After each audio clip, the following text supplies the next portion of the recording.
That Saturday started like most weekends for me.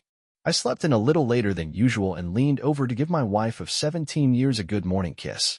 She grumbled, "Chester, give me a break. You never let me have a moment's peace, day or night. And the girls are probably already up, I bet." I chuckled. Fair point. They're old enough to handle themselves. They won't barge in on us. With that, I got out of bed, threw on my robe, and headed for the shower. As I walked down the hall, I heard some noise from Amanda's room, like Lily was trying to drag her out of bed. I decided to let them handle it. After I showered and got dressed, I made my way to the kitchen, where both my daughters were already sitting at the table, looking a bit impatient. Amanda glanced up and said, "Are we going to eat breakfast soon? We still have school, you know." I laughed. "Girls, it's New Year's break. You're going to Grandma's. Forget about school for now." Amanda looked confused. "Wait, aren't you off too? Mom planned a long weekend, right?" I shrugged. "Well then, you two can make your own breakfast today." Lily piped up. "We would, but Mom says we'll ruin the kitchen. The best we can make is scrambled eggs." I suggested, "How about oatmeal or semolina porridge like the English do?" Amanda smiled. "Oatmeal, please, chef." I chuckled. "Oatmeal it is, ma'am. But no lumps in that porridge, all right? Now go wash up. Breakfast will be ready in 15 minutes. I got started on breakfast for the girls, and soon enough, Ella came out of the bedroom, looking fresh and polished. She was wearing one of my old shirts, and I'll admit, she still had a way of catching my attention. Even with everything going on between us, I couldn't deny her beauty. She sat down at the table and said, "Finish up, get ready. Daddy's taking you to Grandma's today." Amanda's face dropped. "But, Mom, we were supposed to go to the ski resort. We already packed for it." Ella waved it off. "Girls, sometimes things don't go as planned. We'll hit the slopes over spring break, or maybe we'll go to Palmer, where there's snow year-round. Now eat your breakfast and get ready." Sending the kids to my mother-in-law's place wasn't something I was thrilled about, especially after Ella's sudden change in plans for the weekend. I had noticed her pulling away from me ever since David, her company's new commercial director, had started becoming a bigger part of her life. She'd known him from college, but never bothered to mention him to me, which made me uneasy. Still, I hoped she'd stay loyal. Confronting David seemed pointless and would only stir things up, but I kept a close eye on things. As far as I knew, it had been harmless flirting, at least up until now. But the fact that she insisted on sending the kids away for New Year's? It was obvious she had something else in mind. I was ready for whatever was coming, even slipping a recorder into my pocket just to be sure. My focus was on protecting my daughters, thanks to a warning from Mia, a mutual friend. Ella had no idea I'd already turned on the recorder, carefully hidden in my pocket as I returned to the kitchen. She sat there quietly for a moment before looking at me with a small, fading smile. Her voice took on a serious tone as she said, "Chester, we need to talk." I could already tell I wouldn't like what was coming. I kept my voice steady. "What's going on?" She sighed. "Chester, nothing's wrong, really. I love you, you know? I always have. You've been a good husband and father, and I want to spend my life with you. Maybe even grow old with you someday. So, what's stopping us?" I asked, trying to keep it light. She continued, "Lately, I've been doing a lot of thinking, and I think we need a little time apart. Just a break, some space to figure things out. We can come back stronger and more connected after that. How long are we talking about?" I pressed. "A month? A year? Just a couple of weeks over the holiday," she replied casually. "Is that why you sent the girls to your mom's instead of the ski resort?" I asked, piecing it together. She nodded. "Yes, I already arranged it with her." "So, what? You and your boyfriend planned this break to get my approval for a weekend fling?" I could barely believe the words were leaving my mouth, but her nerve had my blood boiling. Ella just stared at me, her face calm, pretending to be oblivious. "Chester, I don't know what you're talking about. Yes, this might be hard for you, but I promise nothing's going to change between us after this. When I get back, I'll do everything to make you happy again. Maybe it sounds selfish, but it's for a good reason. I want to grow old with you. Maybe one day, you'll even thank me for this." My patience was wearing thin. "You really don't know what I'm talking about? It's David, your new director. The guy you had a fling with in college before he dumped you, and then you latched on to me. I had no idea he'd become your boss. If you think nothing's changing, you're wrong." Her face twisted as if she didn't know what I meant. "What are you getting at?" she asked, trying to act clueless. I couldn't hold back anymore. "Your attitude towards me, towards the girls, it's all different now. It's like you're already halfway out the door. Ella stayed calm, but there was a hint of frustration in her voice. Chester, I still love you. You're turning this into something it's not. How are we going to explain things if we separate? What will Amanda and Lily think? And your parents? I sighed, steadying myself. We're not getting divorced, Ella. But don't think I'm blind to this experiment you and David cooked up. She rolled her eyes, but I could see a small smirk tug at the corner of her lips. You're overcomplicating things, Chester. You'll drop the girls off, and when you get back, we'll figure this out, Ella said, trying to regain control. I shook my head, my voice firm. There's nothing left to figure out. I'm leaving. Her voice trembled as she protested. You can't do this to me. Oh, I can, and I will, I replied, resolute. I didn't plan this, but now the decision's made, I'm filing for divorce. She tried to reason with me, but I already said I'd call it off. Yeah, you said that. And then you suggested we talk it over when I got back. Sure, go enjoy your weekend while I drive the girls around. Maybe you and David can come up with more of these theories, I snapped, the bitterness slipping out before I could stop it. Just then, Amanda entered the kitchen, breaking the silence. Dad, we're ready to go. I'll be down in 5 minutes, I told her, grabbing a few things, my laptop, backpack, and a change of clothes. Without sparing another glance at Ella, I went downstairs, started the car, and waited for it to warm up. The girls climbed in, and as we pulled out of the driveway, I caught a glimpse of Ella watching from the window, her expression startled and uncertain. The drive was quiet as we merged onto the main road. Finally, Amanda spoke up. Dad, Grandma lives the other way. I know, sweetheart, I replied calmly. But since you were promised a ski trip, that's exactly where we're heading now. We'll figure out a place to stay when we get there. After a few moments of silence, Amanda's voice broke through again, quieter this time. Dad, are you and Mom getting a divorce? I tried to stay calm. Why do you ask that? She hesitated. We heard you two arguing in the kitchen earlier. We're on your side, right, Lily? Amanda turned to her sister. Yeah, I'm with Dad, Lily said. But where will we live? For now, we'll stay at Grandma's. I'll take you to school to grab some books and clothes. Let's not worry about it right now. You both deserve to enjoy this vacation. Meanwhile, back at the house, Ella watched us leave. As soon as we were out of sight, she grabbed her phone and dialed David, who answered almost immediately. David, it's me. We've got a problem, she said quietly. Don't worry, I'm alone. Is Chester gone already? He asked. Yes, but he didn't react the way we thought. He didn't buy my explanation at all, she admitted, sounding shaken. Who are we talking about here? He asked, his voice already knowing. My husband, she replied, irritation creeping into her tone. I pitched the 2-week separation idea, just like we discussed. And he went along with it? David asked, his voice laced with concern. Ella sighed, not exactly. He knows about our past, he brought up college, our connection. He's threatening to divorce me. David's tone shifted, now worried. That's a problem. This could blow up in a big way if word gets around, especially at work. Mia will catch wind of it in no time. Ella's frustration bubbled over. You've never really been all in on this, have you? So what do I do now? David paused for a moment, before asking, is Chester back yet? No, he still has to drop the girls off and come back. He might return, or he might not, she replied, her voice tight with tension. Tell him you've called off the separation completely, David suggested. Play it down. Let him cool off. We can't let this get out and turn into a workplace issue. I tried that already. He didn't believe me. He thinks I'll try to manipulate him when he comes back, she confessed. When will he return? David asked. It'll take him about 3 or 4 hours, Ella replied. Then that's the plan. When he gets back, let him know the separation is off, no confusion. Just make it clear. Keep it low-key until he calms down. Ella ended the call, feeling somewhat reassured by David's advice. She set the table but decided against cooking. Instead, she picked up some takeout, grabbed a bottle of wine, and placed it on the table with 2 glasses and a corkscrew. After warming up a few appetizers, she switched on the TV and sank into the armchair, reflecting on the mess she had created. The fling had seemed so harmless at first, a small spark from her past reignited. But now, the consequences felt far worse than she had imagined. Her mind wandered back to the day she found out David would be her new boss.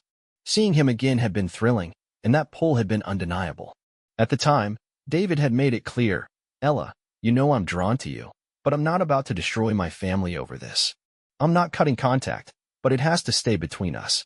And you're married too, last I checked. Looking back, she could see how careless she had been, how the small secrets had grown bigger. For hours passed, and Chester still hadn't returned. You should have been back by now. Growing more anxious, Ella called her mom. Hi, honey. How's everything? It's getting dark so early these days. Your dad and I are having our usual winter debate, her mom said, laughing. What are you two disagreeing about now?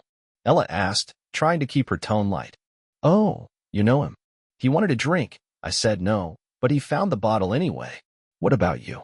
When are you bringing the girls over? Ella's stomach sank as she listened to her mother's voice. It was clear Chester hadn't returned yet. After hanging up, she quickly dialed Chester's parents, hoping for some clarity. Her father-in-law picked up, his voice stern and unyielding. Ella, what's going on? Looking for Chester and the girls, right? He already told us about everything. Ella hesitated, trying to keep her cool. Yes, I just wanted to check in, see how everyone's doing. Don't play dumb, Ella. Chester called and said you two were getting a divorce, he replied, his voice cold. That's ridiculous. We had a disagreement, but we're not ending our marriage over it, she argued, scrambling to regain control of the conversation. It's not just a disagreement, and you know it. He told me all about this guy from your office, he said, his tone icy. Chester mentioned that you suggested a trial separation this morning. When he refused, you backed down, but said you'd bring it up again later. Is that what happened? No, it's not like that. She tried to defend herself. Her father-in-law's voice grew even more firm. Ella, Chester's done. He's made up his mind about divorce. He took the girls to protect them from all of this. He even said you'd be at home, probably waiting for him. Ella felt a wave of panic. That's not true. He doesn't understand. He knows enough, Ella. Chester knows about the man in your life. I suggested he come up there to talk to you face to face, but he told me, Dad, I don't need to. I've already made my choice. I have 2 daughters, and they're on my side, she muttered, trying to cling to some sense of control. Do you have any idea where he went?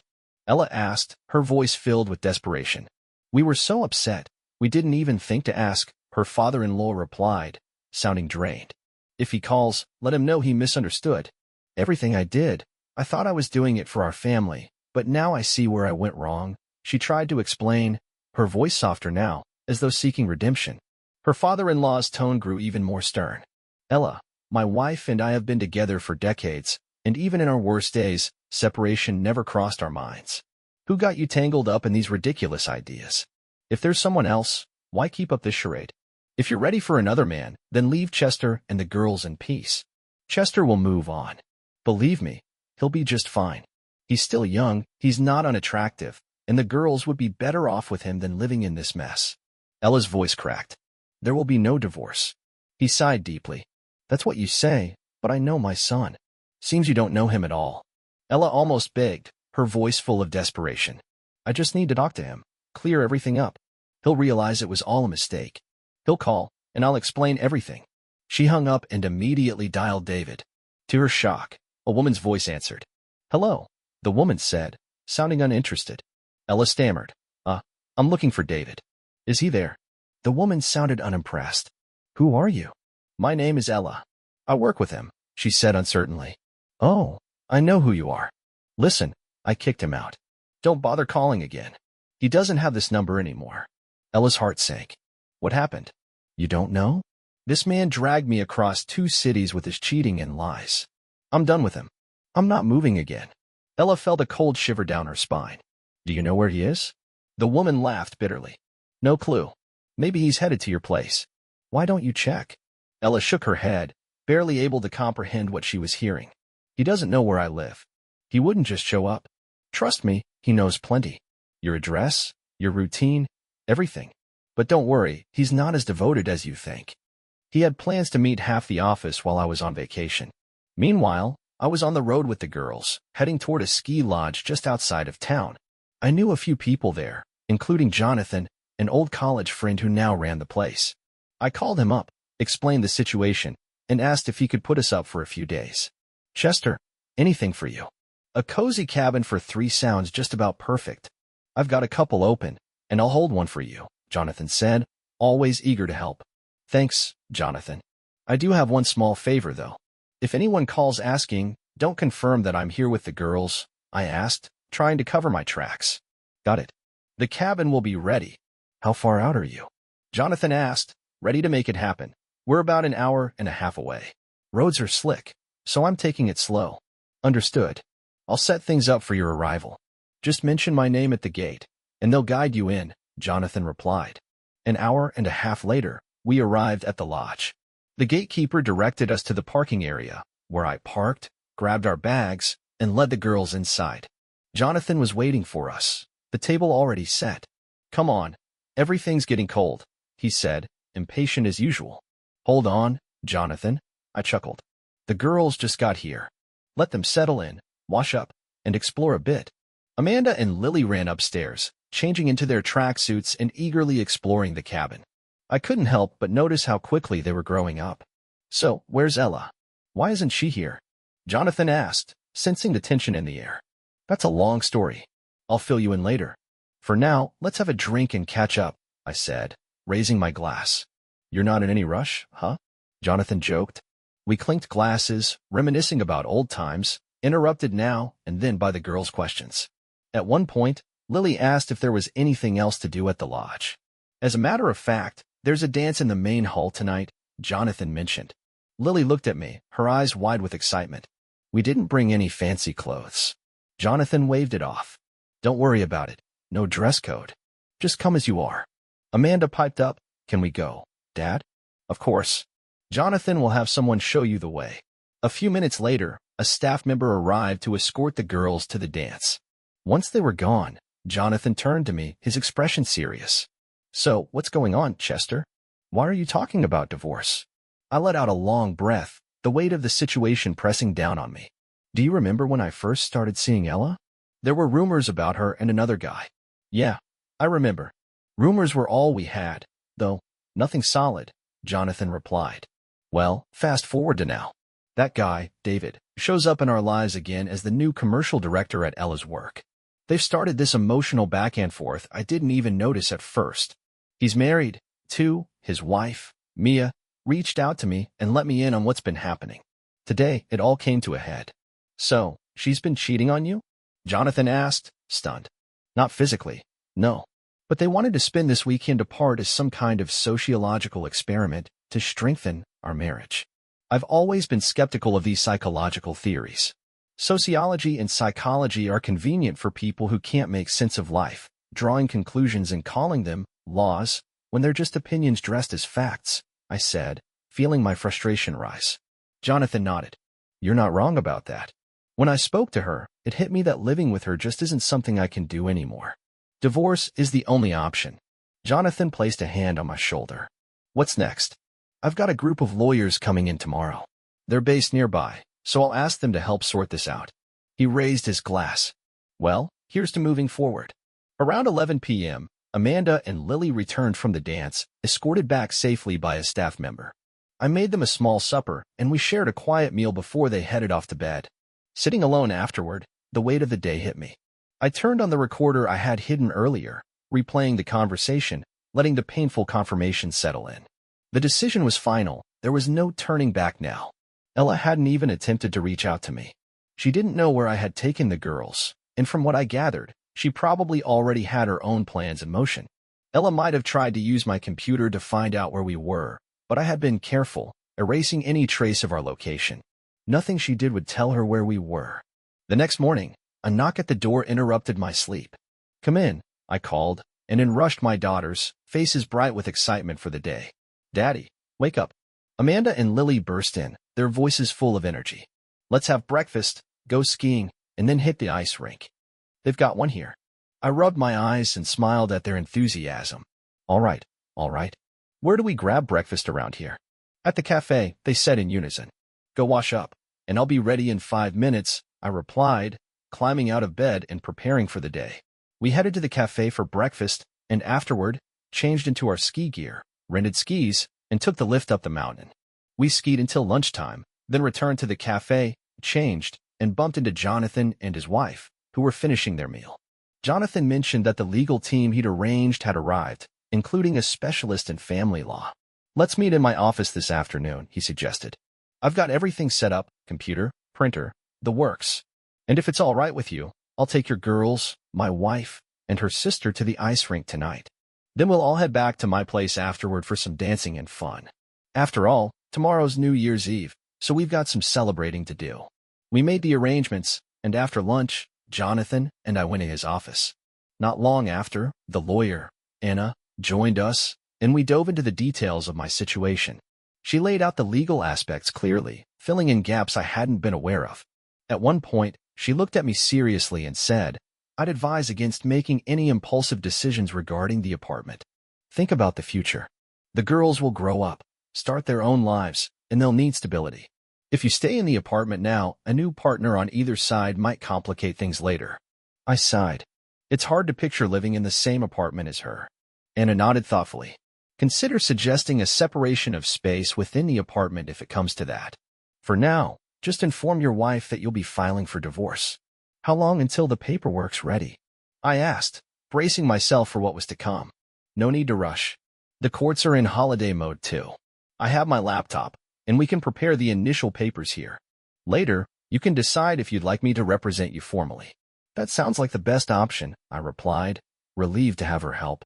That night, we celebrated New Year's Eve at the ski lodge's large hall. The night was filled with laughter, music, and dancing. My daughters had a great time, joining Jonathan, his wife, her sister, and a group of lawyers who had come along to the festivities. By the early hours, we returned to our cabin. Amanda and Lily were exhausted from all the excitement and went straight to bed.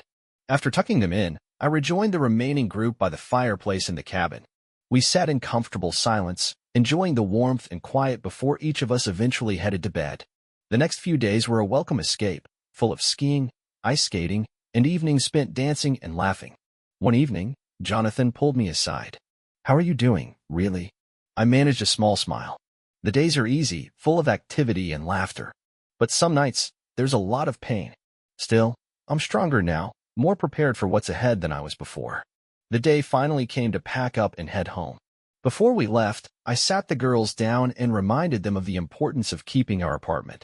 We stopped at a mall on the way back for groceries, and by the time we returned home, night had fallen. Amanda and Lily immediately set to work rearranging their rooms, with Lily moving her things into Amanda's room. As they finished up, Ella walked in, suspicion on her face. What exactly are you two doing?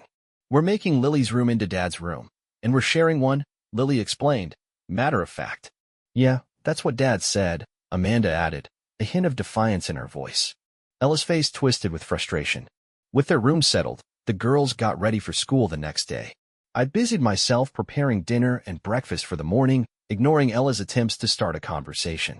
At one point, she confronted me in the kitchen, trying to lay down her conditions. I said, I won't tolerate you bringing any new friends into the house. Go wherever you want, but understand that I'm filing for divorce. She went into the girls' room, asking if they wanted to talk. The girls barely looked at her. We didn't miss you, Amanda said bluntly. Dad asked us to stay out of his way this week. Ella's face fell, but I remained stoic. The girls and I lived separately from her in the house, keeping our doors locked. I cooked our meals and shared none of it with her. On Friday evening, a young woman arrived with a registered letter for Ella. She opened it, revealing a summons with a statement of claim. Her face crumbled, and she rushed into the kitchen, tears streaming down her cheeks. Chester, why do you want a divorce? I thought we could work things out, she pleaded. Without looking at her, I replied coldly, take it up with a lawyer. They can walk you through it. Desperate, she brought up David's disappearance, hoping it might change my mind. Maybe you should try him for support, I said, unmoved. I have no one, she choked, but I stayed silent. The girls had already eaten and retreated to their room without even glancing in her direction. Ella continued to plead, insisting that she still loved me and our daughters. But my decision was final, and the path forward clearer than ever. What does love have to do with this now? I shot back, my voice barely containing the anger. I did love you, once. But that was before I found out about your affair with David, someone you never even mentioned. Loving you would only make me a fool. You wanted to talk? Fine, go ahead. Tell me about this weekend you had planned. What exactly did you two cook up? I haven't heard your grand sociological theories lately, so enlighten me. Did you and your buddy have fun? Glad he vanished on you. Now tell me all about it. I turned away, finished dinner, and began clearing the table. Amanda entered, noticing my expression, and offered to help. I gently declined. Just go upstairs and tidy your room. I'll handle the dishes and take care of ironing. Your clothes are dry. Ella, realizing I wasn't going to engage with her, retreated to her room, visibly defeated. After washing the dishes and turning off the lights, I went to my room, where a pile of laundry awaited ironing. Before bed, I stepped into the kitchen one last time and found Ella sitting alone in the dark, waiting. As soon as she saw me, she started talking. Chester, none of this was intentional. I knew David back in college. He just disappeared out of nowhere. Only a few people even knew we'd been involved. Years later, he showed up at work, and at first, it was just lunches, harmless conversations. But then he made it clear he didn't want anything suspicious. Everything had to be carefully hidden so neither of our spouses would find out. I agreed, thinking it was a harmless fling, nothing more. This separation was supposed to be our one and only date. So you came up with this whole story to justify sneaking around? I said, barely concealing my disgust. It wasn't supposed to go this far. I thought David was genuine. Genuine? I scoffed. He was using you, plain and simple. How could you be so naive? Her voice softened, trying to shift the blame. Chester, it's been so long since you've complimented me on my looks, my clothes, anything about me. I shook my head. Don't even try to put this on me. Just because I didn't compliment you every day doesn't give you a free pass to have an affair. Are you saying that any man who throws a few kind words your way is fair game? I asked, barely containing my frustration. In the following days, I focused on preparing for a meeting with child welfare. My lawyer, Anna, had emphasized that their evaluation would carry significant weight in court, though the girls' views would be equally important. My days were full, and at night, sleep didn't come easily. Lying awake, I found myself grappling with the painful themes of love, betrayal, and trust. Ella's disloyalty had left a mark I couldn't ignore. I knew a divorce was the only path forward, though I understood it wouldn't be simple. Our children had also distanced themselves from Ella, and it weighed heavily on me to consider how all of this would affect them. One night, Ella tried to argue that, for the sake of the kids, we should attempt to salvage our marriage. I replied firmly, our children need to know they're loved unconditionally by both parents. They didn't cause this, and they're old enough to form their own opinions. And don't think I've poisoned their minds against you. They made their judgments on their own, based on what they overheard the day you proposed that we can break. I continued, I'm proud of them for how they handled it. They saw what was going on between you and David, and they made their decisions without my influence. When we left, they were hurt and angry, and that changed everything for me. The girls understand more than you think. Ella's face was pale as she asked, do you think the girls hate me? I let out a bitter laugh. For someone who loves studying people, you seem pretty clueless. Yes, they know you betrayed their father, and yes, they're angry. You might try to rebuild with them, but remember, they're at that age where they're transitioning into adulthood. With all the changes they're going through, who knows if you'll ever connect with them again. The days leading up to the court date were filled with her pleas and attempts to reconcile. When we finally stood in the courtroom for a preliminary hearing, the judge offered us a brief period to try to resolve our issues. But when that court-mandated reconciliation period ended, I proposed that Ella sign a custody agreement allowing the girls to live with me. Ella stood firm, her voice defiant. I'm not signing any custody agreement, she said flatly. Then I'll take this to court. I replied, my patience wearing thin. The court will consider my request, hear from the girls, and likely decide in my favor. You can't be certain of that. Courts make mistakes, and I can appeal, she shot back. Good luck with that, I said, my tone icy. She continued pleading. Chester, I know I messed up. I was wrong, and I see that now. I promise, I'll never see David again. I gave a hollow laugh. So, you're trading him for someone else? That's your choice, not mine. You're the one with the sociological theories, remember? I've got enough on my plate without listening to more excuses. If you ever decide to sign the agreement, we'll do it in front of a notary. As the court's reconciliation period drew to a close, Ella made more attempts to mend things with the girls, but they kept their distance. After school, they joined me in my room to study, barely acknowledging their mother. I prepared our meals, and our lives continued, with Ella lingering in the background as a distant figure. One afternoon, child welfare officials came by. They spoke with Amanda and Lily, checked their rooms, and took careful notes. When our court date arrived, we showed up on time with my lawyer, while Ella came alone, having sought advice from counseling and a few divorced friends. She answered the judge's questions briefly, offering only yes or no responses, and seemed resigned to the outcome. Near the trial's end, Ella declared she was signing over her share of the apartment to our daughters and provided the deed of gift. The judge noted that she had already removed her belongings, with plans to clear out the rest within a week. She also requested a recess to sign the child support agreement I had proposed, adding, "I'm willing to voluntarily pay child support to Chester. I understand the court might not rule in my favor." To ensure the funds went directly to our daughters, I suggested, she should open separate accounts for each of the girls and deposit support payments there. They'll need the funds as they get older. The judge clarified that the court wasn't addressing alimony or property division that day. Those would be considered later. After a brief recess, we returned to the courtroom, where the judge finalized our divorce. Ella and I walked out of the courthouse, now legally separated. Outside, I spotted the girls at a nearby bench, sharing an ice cream despite the cold. I called out, laughing, "Girls, what are you doing? It's freezing out here." They shrugged. "Ice cream's good in winter too, you know? It's even good for a sore throat." They joked. Amused, I asked, "And why did you pick 19 as the age for your account funds?" "That's just what we decided," they replied with a grin. True to her word, Ella moved out and settled with her parents to help care for her ailing mother. I agreed she could visit the girls once a week, though Amanda and Lily were reluctant. On those visits, she spent time with them at our place, and I gave them space. In the months that followed, I spent a lot of time alone, gradually healing. When New Year's Eve came around, I took my daughters back to the ski resort. Jonathan's wife's sister, Florence, joined us, and a tentative relationship began to form between us, though I didn't rush into anything serious. My priority remained on my daughters, ensuring they felt loved and secure. Florence didn't have children of her own, but she bonded with Amanda and Lily. Though they showed a bit of jealousy at first, they eventually accepted her presence. Ella and I maintained a respectful distance. I allowed her visitation rights and kept things civil, but we were neither friends nor partners. Amanda and Lily grew up strong and resilient, adjusting well to life's changes. Florence's presence became a welcome addition to our family, bringing warmth and stability. The year was particularly hard on Ella, though. Her parents both passed away, and while I helped arrange the funerals, there was no reunion between us. Ella carried on, living alone and focusing on her daughters. Eventually, she began dating a widower from her neighborhood. David, her old flame, was long gone, his whereabouts a mystery, even to his ex-wife Mia, who had remarried shortly after their own split.